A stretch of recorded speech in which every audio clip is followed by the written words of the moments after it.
Welcome to a special episode of the Unknown 49 Aviator Archive. To understand why this launch matters so much, we have to look at the numbers. While Black Americans constitute over 13% of the U.S. population, they comprise less than 3% of military pilots. In 2021, Air Force Chief of Staff General Charles C.Q. Brown, Jr. noted that the percentage of Black pilots in the Air Force was roughly 2%. The exact same percentage as when he began his flying career 30 years prior. We are less than a week away from a moment that will redefine human history. On Wednesday, April 1st, with a launch window opening at 6:24 p.m. Eastern, NASA's Artemis II mission will ignite Launch Complex 39B and send humanity back to the moon. But this episode isn't just about rockets. It's about the people inside them, the legacy they stand on, and the gatekeepers who ensure that legacy is never forgotten. To change that, we have to join the community and show the next generation exactly what is possible. So today, we are celebrating two incredible figures, a modern trailblazer currently pushing into the cosmos, and a relentless historian who made sure our past wasn't erased. First, we look to the sky with Captain Victor J. Glover, Jr. Before he was an astronaut, Victor Glover was forged on the high seas. And let's be clear, he is not just a top African-American pilot. He is one of the top pilots in the United States military. As a commander in the United States Navy, he trained with the elite VM FAT 101 sharpshooters and flew the FA-18C Hornet off the deck of the USS George Washington. He mastered one of the most difficult skills in all of aviation, the carrier landing.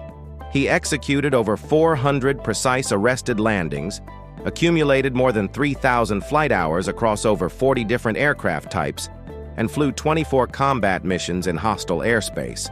It's no wonder his commanding officer gave him the call sign Ike, short for I Know Everything, a testament to his undeniable skill and knowledge.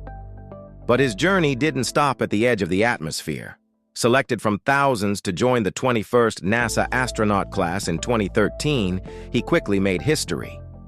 Piloting the Crew Dragon Resilience, he became the first African American on a long-duration commercial crew mission to the ISS.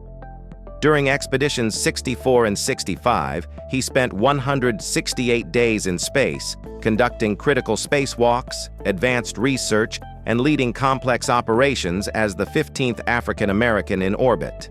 Now, he is taking on the ultimate frontier.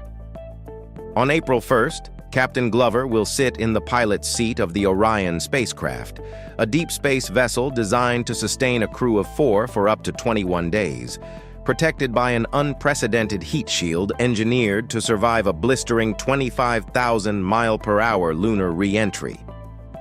Orion will sit atop the Space Launch System, NASA's newest and most powerful rocket ever built. Powered by 4 RS-25 Heritage engines, this massive launch vehicle generates the thrust needed to push over 60,000 pounds directly to the moon. When Artemis II launches, Victor Glover will become the first pilot to travel around the moon. This is a massive achievement for mankind, as he flies alongside Commander Reed Wiseman, Mission Specialist Christina Hammock-Koch, and Mission Specialist Jeremy Hansen. Setting the record for the farthest mission any humans have ever flown, Victor Glover is living proof that the sky is not the limit. It's just the starting line. But pushing into the future is only half the mission. The other half is reclaiming what was left behind. In 1949, the legendary 332nd Fighter Group, the Tuskegee Airmen, won the first United States Air Force weapons meet in the reciprocating engine class. Yet, for over 55 years, the official Top Gun competition trophy was missing. The Air Force Almanac literally listed the 1949 winner as unknown.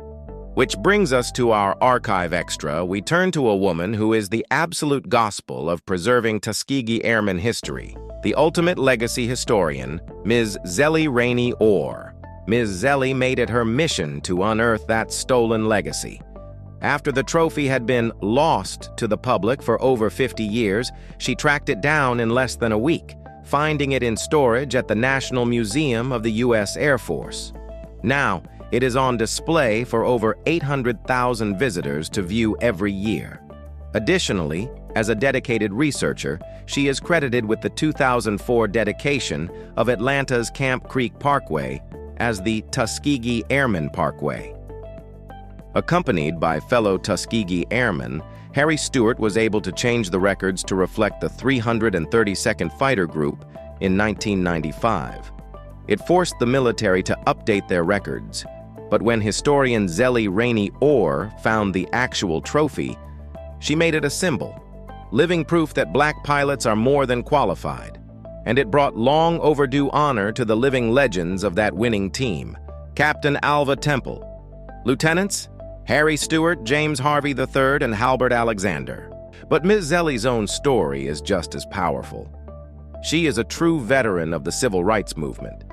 Growing up in Indianola, Mississippi, she lived through Freedom Summer, a massive 1964 volunteer campaign designed to register as many African American voters as possible.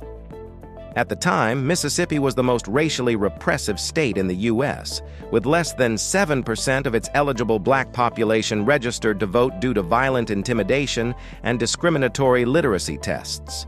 She was just 13 years old. Her own school was one of many that were burned down during that era. Yet, by doing what by today's standards seems effortless, simply going to school and attending nonviolent protests, she was part of the fight for voter rights alongside brave activists like Charles Scattergood. They are the reason we have come this far. On a personal note, Ms. Zellie has been the bedrock of what we do here. Since our very first blogs, she was the first person to reply, offer advice, make connections, and support us with phone calls and messages. She has made this entire mission to share, celebrate, and inspire the next generation so incredibly rewarding. So, as we count down to April 1st, remember the trailblazers and the gatekeepers. Check out the links on this page to learn more about Victor Glover and the Artemis II launch, and the book, Heroes in War, Heroes at Home, by Zellie Rainey Orr. If you believe in what we are doing, please like and share this video to friends or family members, and head over to unknown49.com to search on our Aviator Archive or grab some of our premium apparel. And as always, 10% of the profits will be directly donated to organizations dedicated to supporting and mentoring future Black aviators and leaders. Thank you for exploring the archive. Keep looking up, and Godspeed.